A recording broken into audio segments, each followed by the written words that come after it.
Welcome to everybody. We want to present the results of the semester of the December 2022. I am Sofia Arcana. I am management on the option through this platform. We have provided you with the buttons of questions, so you can send the questions, and your answers will be answered at the end of the presentation. Having count that we are recording this session, Juan Manuel Rosas is here with. He is the present uh, CEO of Promigas. Compañía. A continuación, cedo la palabra a Juan Manuel, quien iniciará la presentación. Muchas gracias, Juliana. Buenos días a todos. Gracias por acompañarnos en esta llamada de resultados.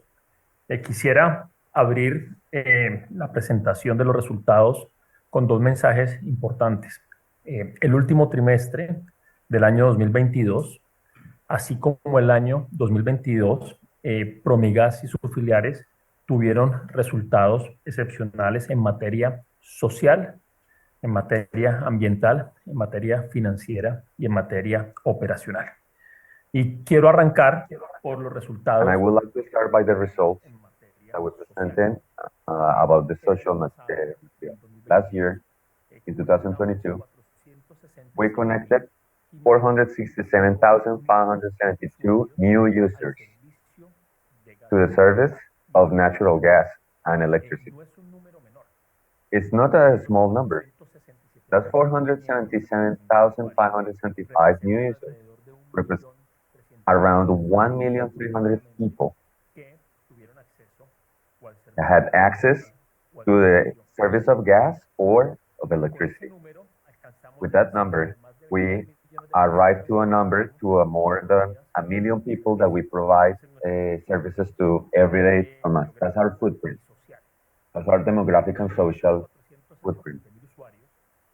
And for those 470,000 people, 453,000 people were natural gas in Colombia and Peru, and around 14,200 were electrical energy. Some other things to highlight has to be that 128,000 users in Colombia belong to the living conditions status 1, 2, and 3. That means that we're taking care of the most vulnerable and poorest people in Colombia. Around 260,000 people in Peru, and we make the living condition to the Colombian standards. They also belong to the status number 1, 2, and 3. In the population material, we are talking about more than new 2 populations in Colombia and 5 in Peru. Why is this important and why I have to highlight it?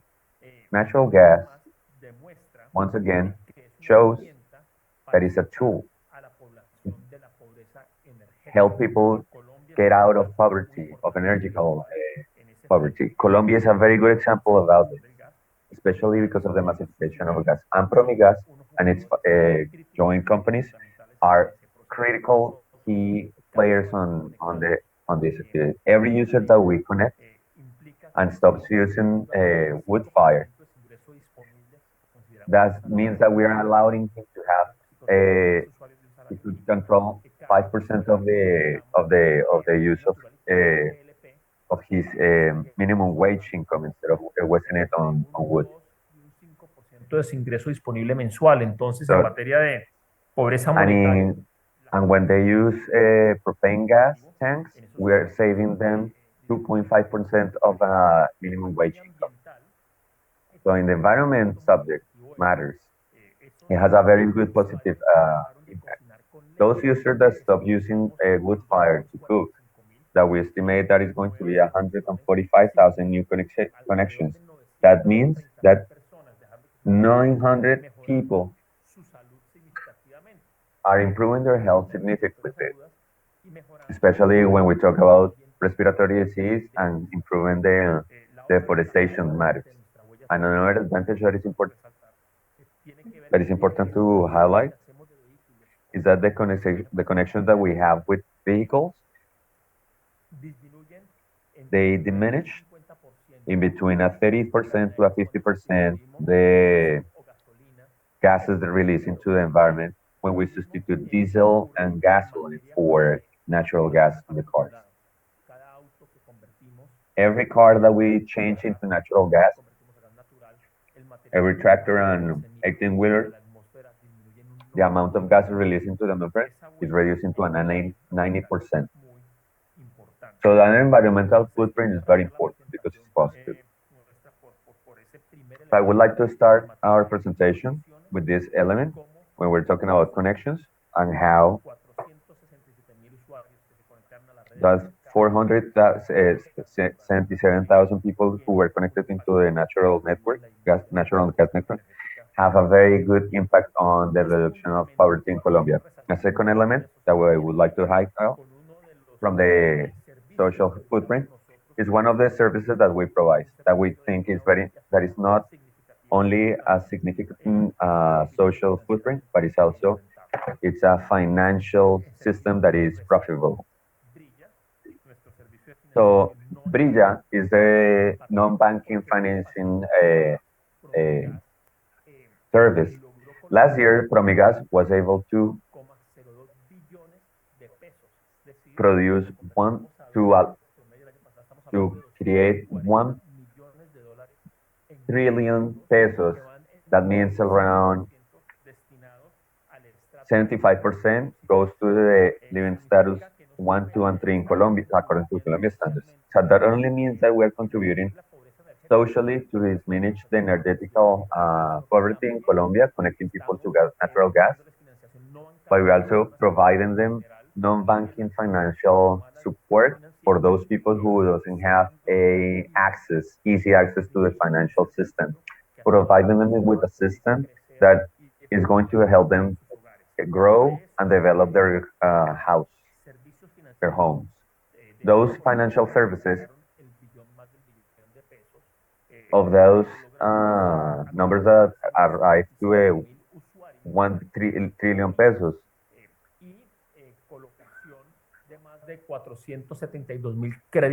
and that was through more than 452,000 credits in last year from the last semester of 2022. In the social investment area, not only we connect users, no, we only provide them with a financial service. Socially, we are also having an impact, a very positive one, in with the communities.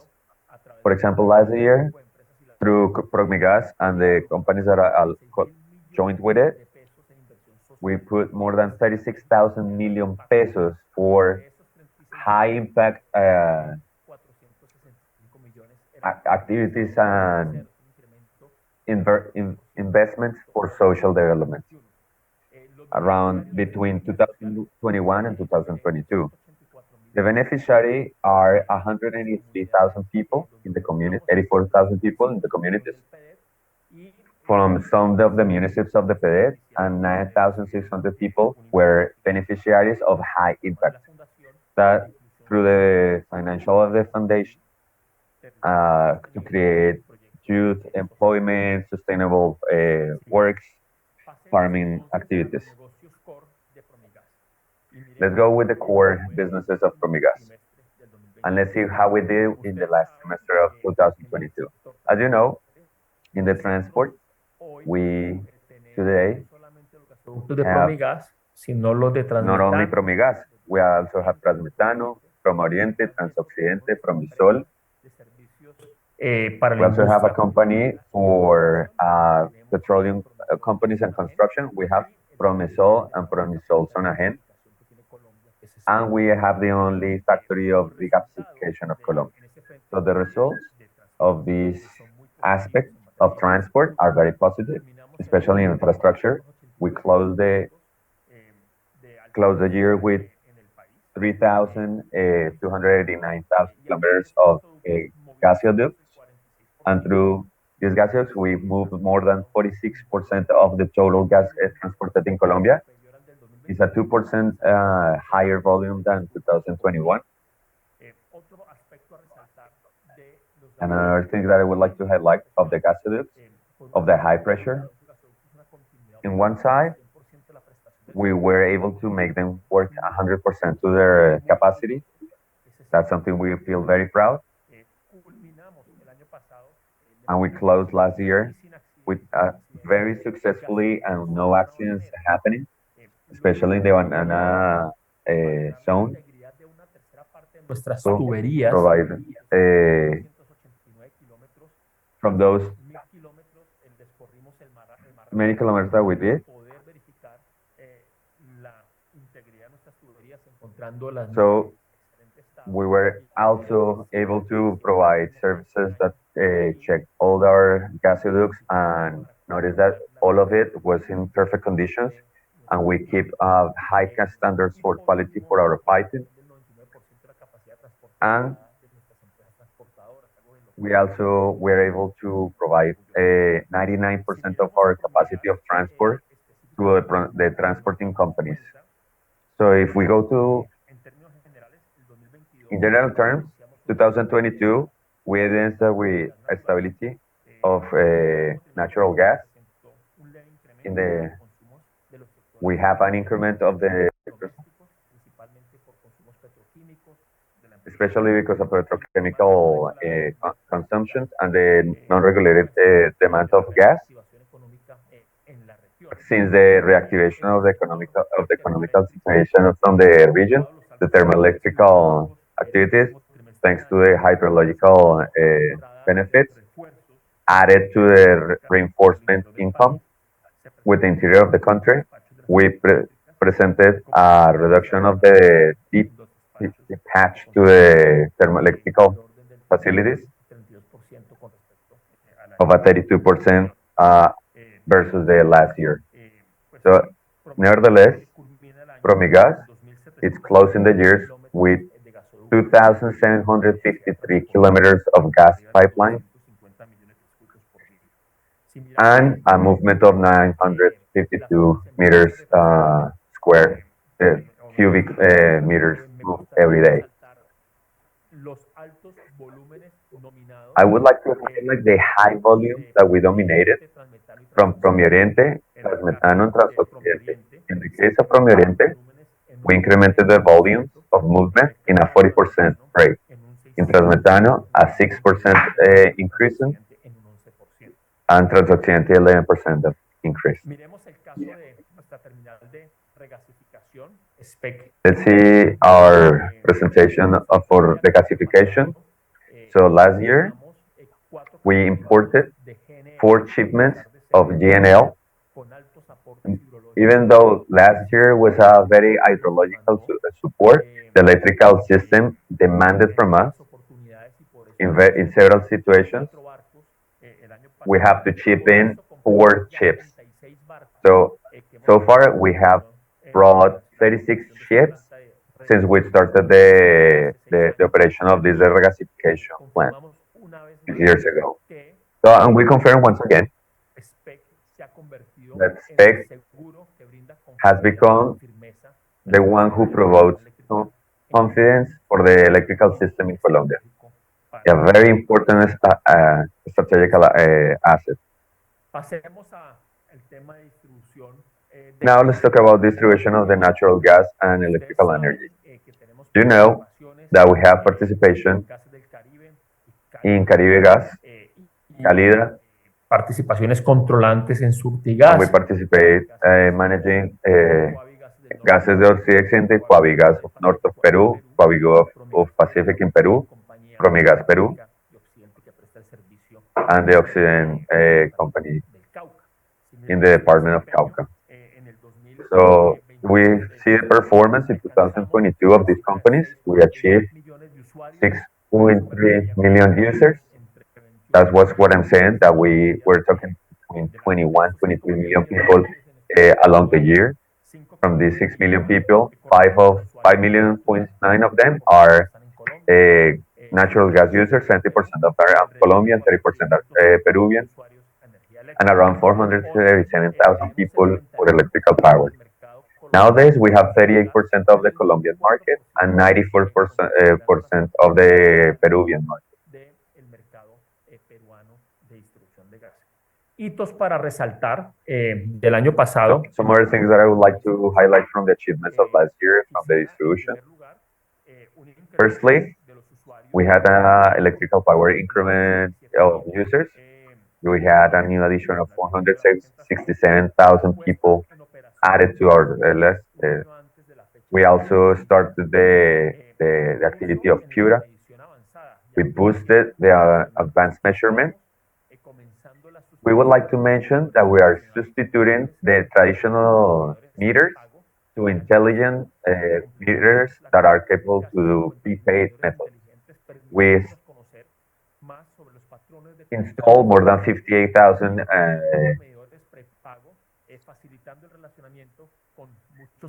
measurement meters, facilitating the payments from those meters so they could be able to actually control how much they are spending. We also had a 3% of higher consume in natural gas sales. We sold 12,308 cubic meters, a 3% higher than 2021. Uno de los hitos que quisiera mencionar, And another thing that we were able to, I would like to highlight, has to do with the advancements that we had last year about industrial security and processes. And I would like to mention that in 2021, we started the strengthening of security in the corporative structure with ally DuPont, who's DuPont Services, from SS+, and through them, we were able to create a re-evaluation of the maturity of security, industrial security and processes. We are ranked in a very favorable position, but we have to keep pushing forward in certain projects to be able to actually have a status of interdependent in 2028. Right now, our joint companies are independent, and the idea is to promote them and move them into a rank of interdependent.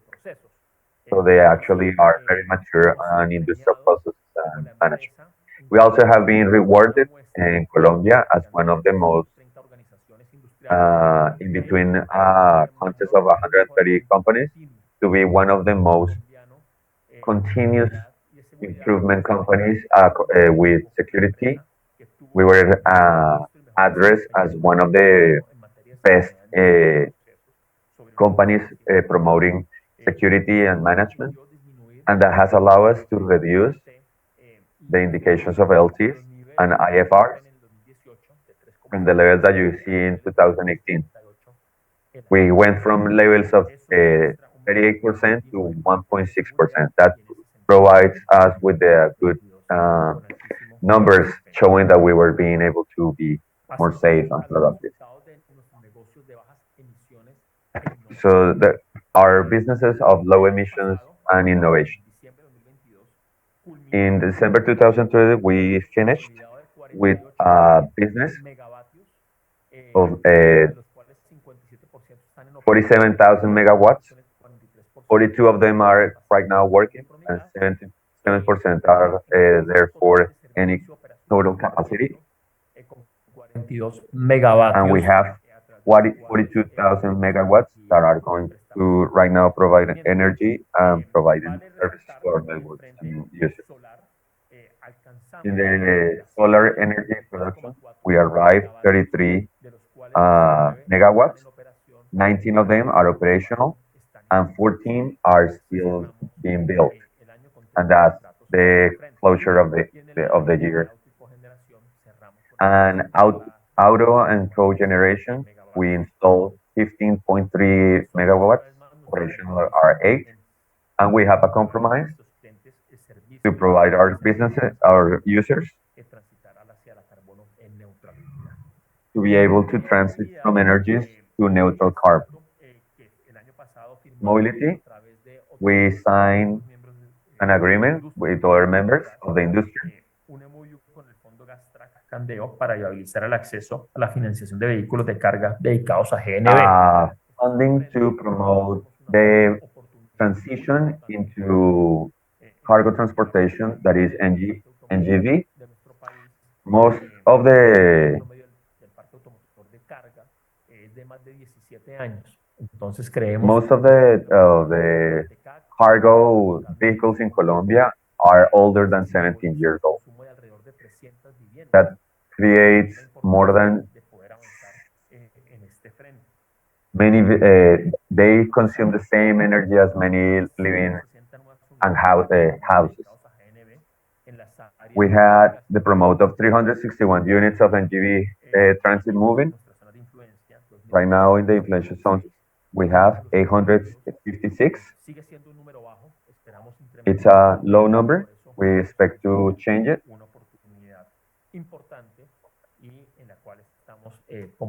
So we expect and we're compromised to work on promoting those numbers, pumping up those numbers. I would like to stop some minutes in the advancements and innovation that we have, the achievement we have in innovation with Promigas and the companies that are joined with ours. Last year, we invested around 100,000 million pesos in investigations, 100 billion pesos in investigation. That's something we're very proud, especially because of our commitment to be key players on the energetical transition. Those investments right now are being profitable. We have incomes around 435 billion pesos that come from the innovation area. Savings from 60 billion pesos.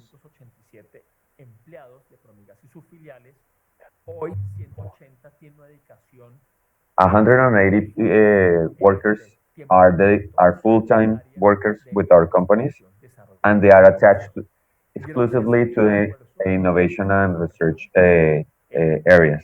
Thanks to those investments, we were able to open on March the green hydrogen pilot, being pioneers in Latin America.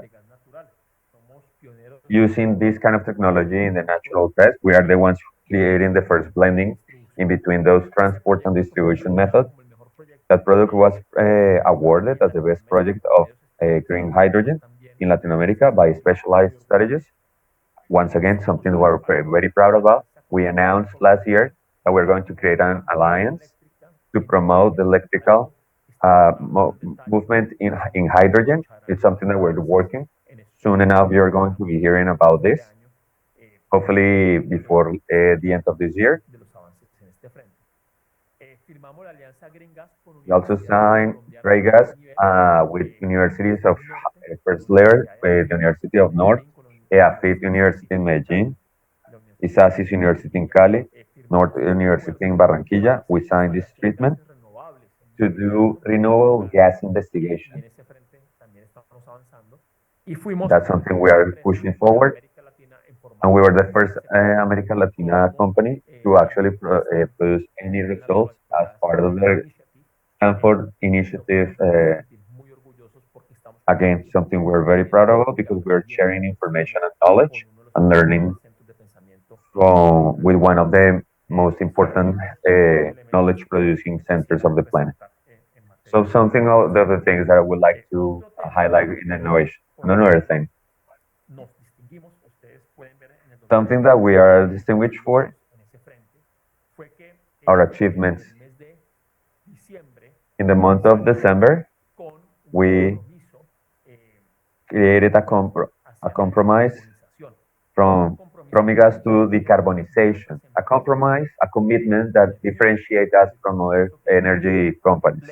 Because the commitment that we accepted is that by 2028, we're going to reduce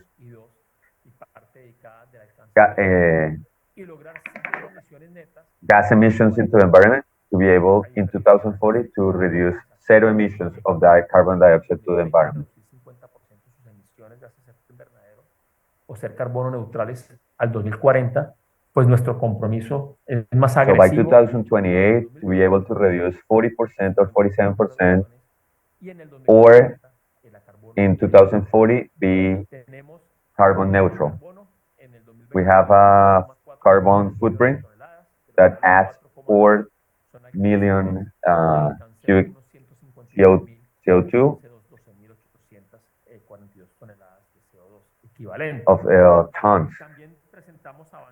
We also presented some important advancements in all the matters of preserving biodiversity, especially in the change of use of the soil and the management of land of 54 hectares of the total of 1,054 hectares that we are going to we have, and we expect to have by 2029 1,814 hectares for preservation. Inversiones por cerca de 30.179 millones en materia ambiental. Yo paro ahí, les cedo la palabra a Aquiles Mercado, nuestro all I had. para que les hable de los resultados. CEO is going to talk about the fourth trimester of 2022 financial results. Welcome everybody who is here with us. As Juan Manuel said at the beginning of his intervention, the results of the year are important, are successful in the individual level. We have income that grew 3%, 1.1 billion pesos, trillion pesos. That's more than we expected from the 1.4 trillion pesos. The root income was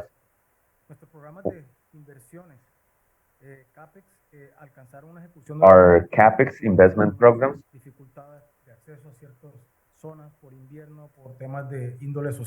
had some retaliation because of the weather, but we were also able to invest 260,000 million pesos in infrastructure of Promigas.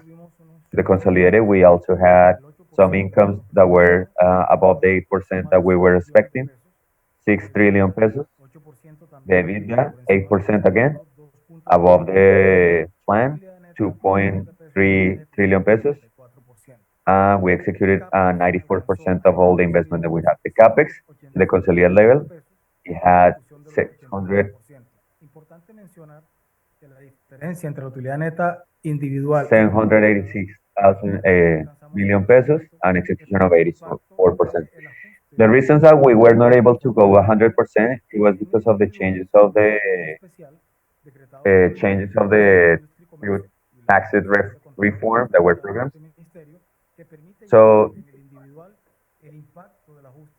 the impact of the individual taxes was able to be moved into a patrimony, and the consolidated, we were using the international units that are complete. So it is affected by the new tax that is not a renovation of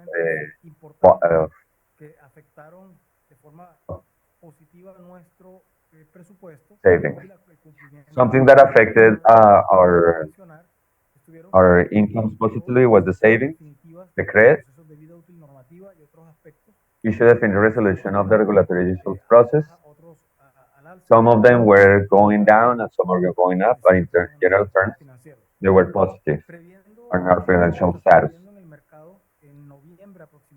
Foreseeing what is happening in the market, we are expecting. We saw in November a movement of economics to be able to produce 2 trillion pesos in corporative level, to have a reservation and be able to provide and pay our debt, the CapEx unit, from the year 2020, and we are on schedule according to our budget. We have some big efforts to make these resources available, so we reduce the negative impact to the company.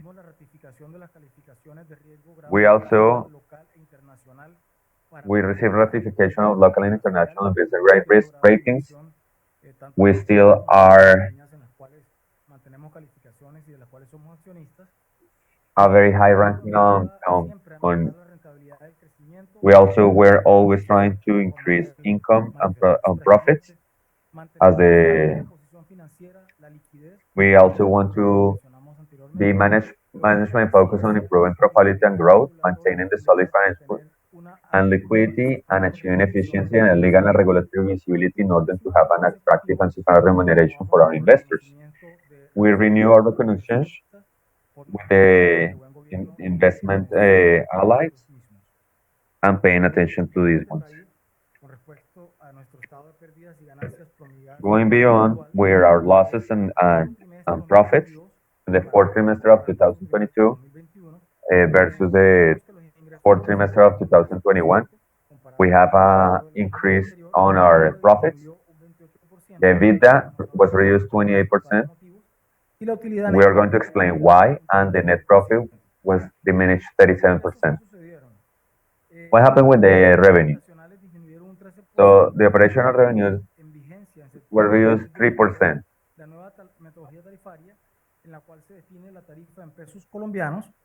The exchange rate affects us because the report has to be produced into in Colombian pesos, and because of the variables of the purchasing power and the economical situation of the calculation has been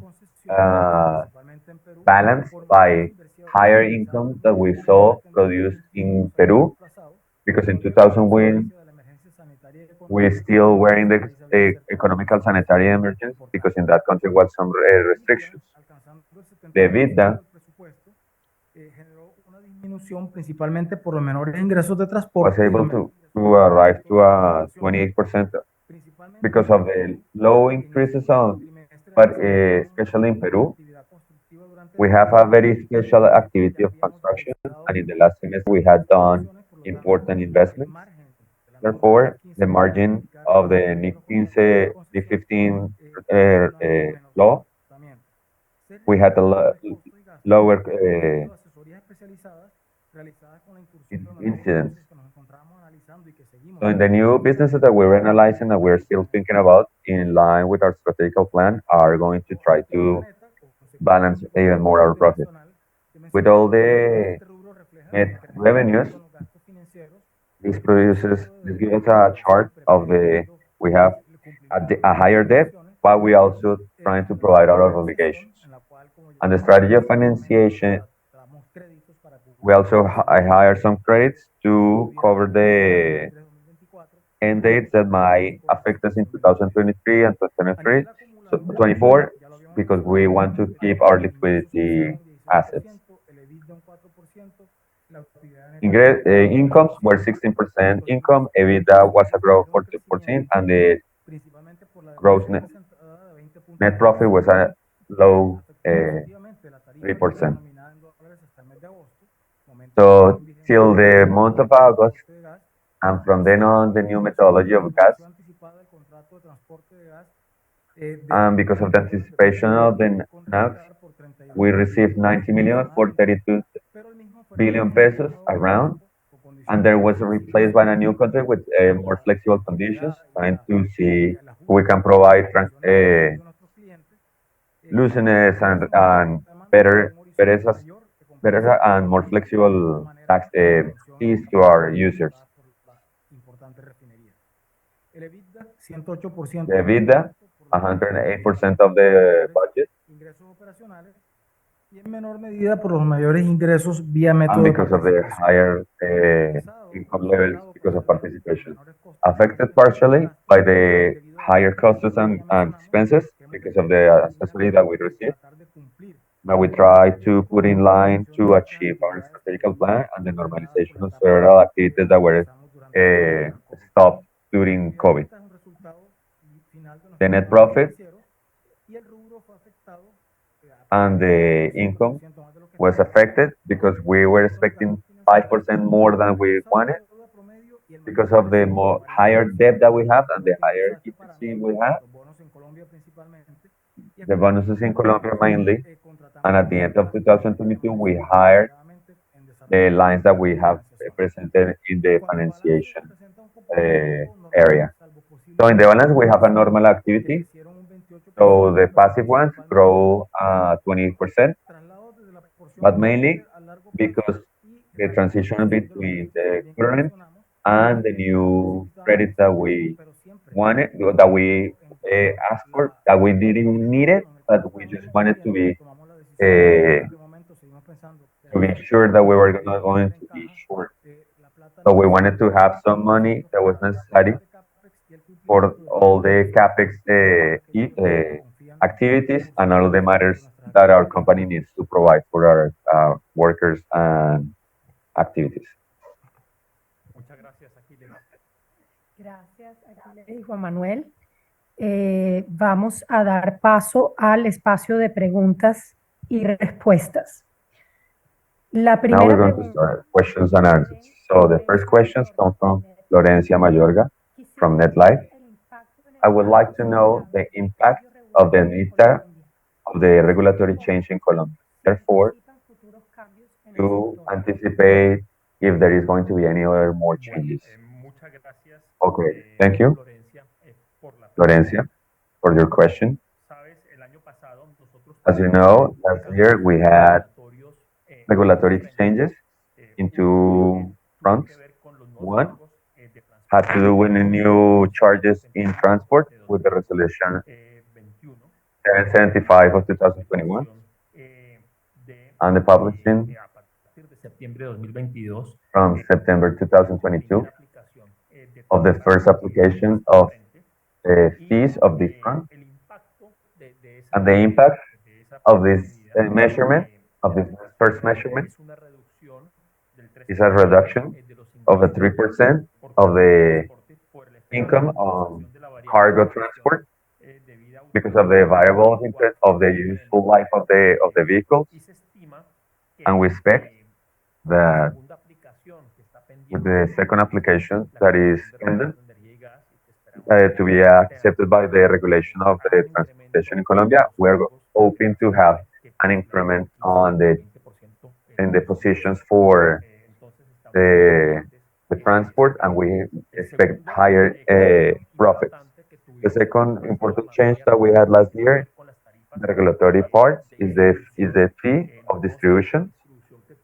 The new positions for distribution as companies for Surtigas or Gases de Occidente. From October, we have the application of the new charges of gas and transport. That's around a higher income of 25 billion pesos. And by February 2023, we have new transport in Surtigas, and that means that we are going to receive more than 2 billion pesos, 700 billion pesos this year. That's what we have from Gas of the Occidente and Surtigas, around 48,000 total additional $1 million. Hopefully that resolves your question. The second question is also from Florencia Mayorga from MetLife. Around how much of your EBITDA comes from Peru and Colombia, and what risks do you identify from Peru? Thank you, Florencia. So more or less 80% of our EBITDA comes from Colombia, 20% comes from Peru. De carácter político en Perú. So we are looking into the political aspects of Peru more than a year and a half, when we saw that there were going to be convoluted elections. We started to do a very important evaluation of the political risk. We believe that though what happened in December with the President Castillo and the process that came after Castillo's, the weather right now, the political weather right now is more stable. De carácter territorial y de and the territorial situation and the process are very handleable.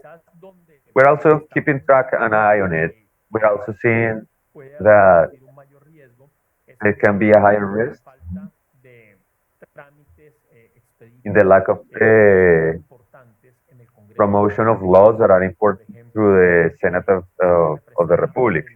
So there is a law that is still repressed, that is trying to implement the level fee, and that's where we have high expectations because we think that the expiration of that law is going to push the to the business because right now it's very profitable in Peru, but it's going to be even better through that law. That would help that natural gas, would arrive even cheaper to the north of Peru. So right now, the level the level fee law is still very slow on government and Senate. So we're just waiting things like that. But right now we're tracking it. We're tracking it. We check the situation of Peru. We're feeling relaxed, calm, confident, because we see that the business is moving forward positively, especially seeing the number of connections that we had last year, and because of the closure of the last year and how we were able to finish our gas pipeline construction earlier than we expected last year when we started this project in 2000. Next question is from Herney Ortiz, independent. It's not very clear to me the dividend area for this year. Did you define anything? Thank you, Herney. So when we talk about dividends, we still have to think about how to pay dividends to our stockholders. In the general meeting of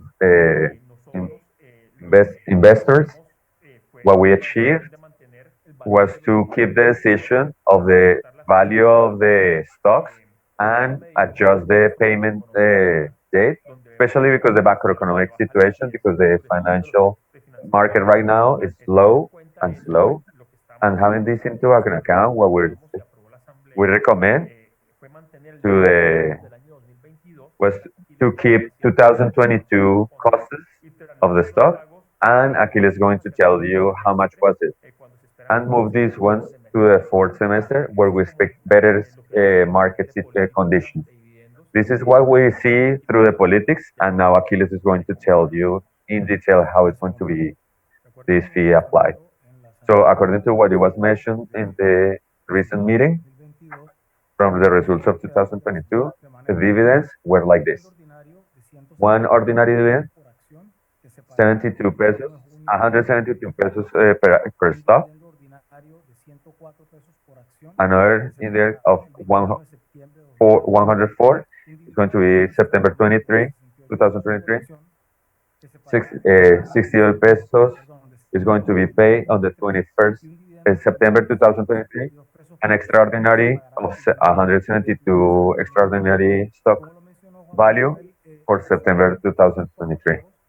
So the addition of all these payments corresponds to the same dividend payments that we have during 2022. La cuarta pregunta es de Florencia Mayorga de MedLife. ¿Cuántos contratos? Florencia Mayorga from MedLife. How many contracts are going to expire on 2023 in Promigas? Thank you, Florencia.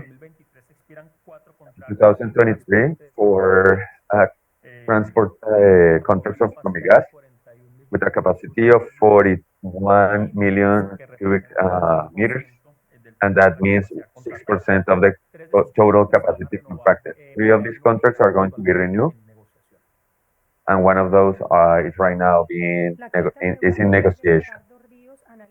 Ricardo Rio, independent analyst. I would like to know what strategies are being implemented for the increment of the stock prices that is it's punished right now. Ricardo, thank you for the question.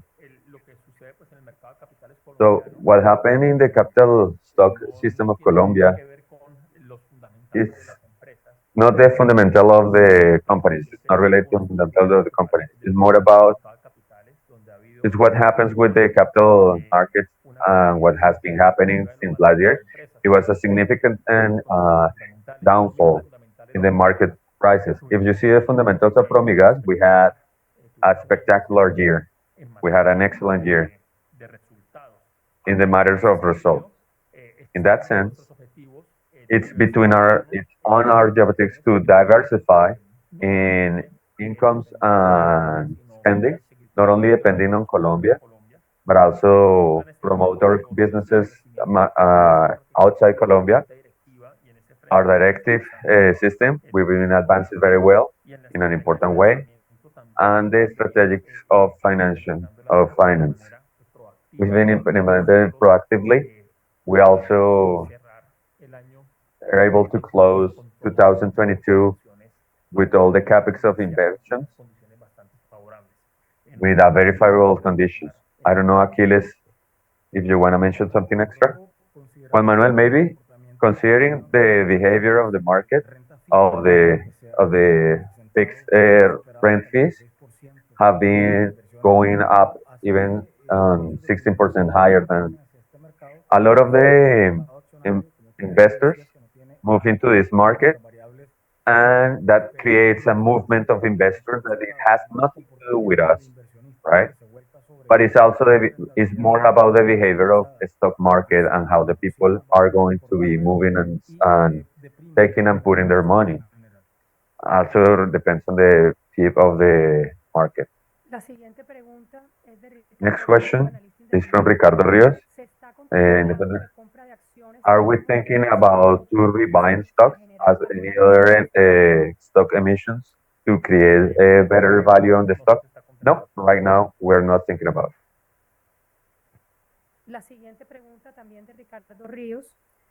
Ricardo Rios again. What do you expect for the next year's increment on fees? Thank you. So we are a company right now that we have a high standard of regulated standards. So what Juan Manuel mentioned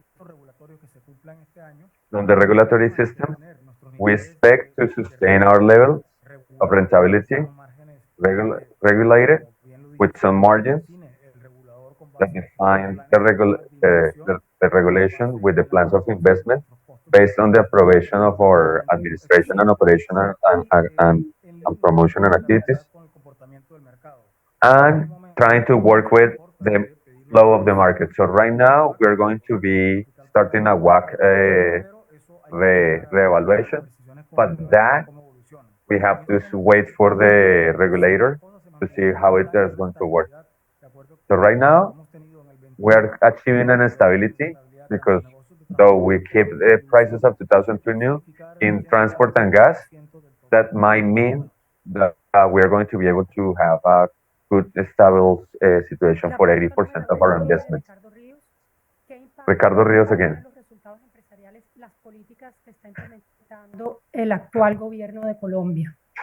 What kind of situation might create the new rulings of the government in Colombia? So we believe that the politics are going through different fronts. We're very proactive, creating the route sheets of energy transition for the hydrogen. And we're working actively with the government groups to be able to have a protagonical role in the execution of the transition, but also influence positively the regulation. So those projects are going to be actually materialized. So we're expecting a lot from that. So talking about the reforms that are on the Senate right now, on the Congress right now, we're keeping an eye on them. That what might be the reforms in our operations, the impact of that changes on our operations. And the Congress, the government has to give us their inputs on how that's going to be actually happen.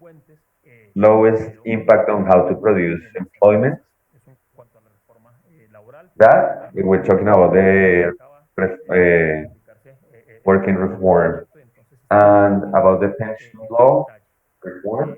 We're also taking an eye on it and see. Right now, that's the only thing that we could say right now. In the other hand, we are also very worried about the regulation of energy and gas. So through the energy groups, we're trying to keep our activities and participation. It's very important to us to keep moving forward in some initiatives that are suppressed right now. And we need the commission to keep on moving forward. So right now, the State Council did something very important that was creating a very good division of what was the responsibilities of the legal system, the executive system, and the judicial system. So right now we're expecting a political policy that is going to actually very well define. It's 10, so we're going to do 5 minutes of questions because we started later than that. Anything that's left out from the office of ER, we're going to write you your question directly. So Rodrigo Sanchez from Da Vivienda Stock Market, could you share with us the year for the EBITDA in profits of 2023 and CAPI? Thank you for the question. Taking into account that this is the budget officially approved by the High Council and the principal and a commitment, we mention it not as expectation. It's our document. It's what we expect to run with during the 2003. We expect the incomes and individual income. We want 1.8 trillion pesos, un EBITDA of 1.3 trillion pesos, and a net income of 1 trillion pesos. In a consolidated level, we are expecting 6.5 billones de pesos. We want to arrive to a point to a 6.5 trillion pesos and EBITDA at 3.2, and according to Consell, an EBITDA of a CAPEX, consolidated CAPEX, we expect 870 billion pesos of profits. And that is going to affect some of our new investments and diversification and how we're going to operate. From the same guy, so in the open season is going to be discarded. Open season, Rodrigo, is suspended, not discarded. We haven't canceled it out. Because from Promigas, we see that the country needs of this asset, of this source of gas. So we're just validating the information from the production source. But right now, the process is suspended, not discarded. Carlos Carazas, question from Seminary. What's the increase of the financial debt in the consolidated? Is a CAPEX important to financiate? Thank you, Carlos. As we said, the CAPEX right now is normative and regulatory. The increase is because the strategy that we start last trimester of 2022, and we started in some reimbursement into Peru of 2 trillion pesos to have sufficient resources. If market still continue to be very volatile, so we can handle situations if any case happen. For 22-23, same as CAPEX. If the market keeps on going back into normality, this Debt has no penalties if we pay it in advance, so we just give back the money back, and it's not going to affect our indicators. Because right now, if the indicator is going to be the net profit, this investment, this higher debt is invested in our best options of the market, might reducing the negative impact that might have to us on the fees and the collection of the exchange fee. Tenemos una pregunta de Florencia Mayorga de MetLife. ¿Cuál We es have a question from MetLife. What is the necessity of the EBITDA, of the devaluation of the peso? O le mandamos la estimación si quiere por después. Florencia, te mandamos ese dato. Florencia, we're going to send you that data through our office. Well, right now we have no more space for questions. Everything that is pending is going to be answered directly to your email. Bueno, muchas gracias a todos. Okay, thank you very much to everyone. Thank you very much for your questions, for being in the results call. And we hope to come back on the next trimester with very positive messages and very good news, as we did before. Thank you very much. Thank you to all.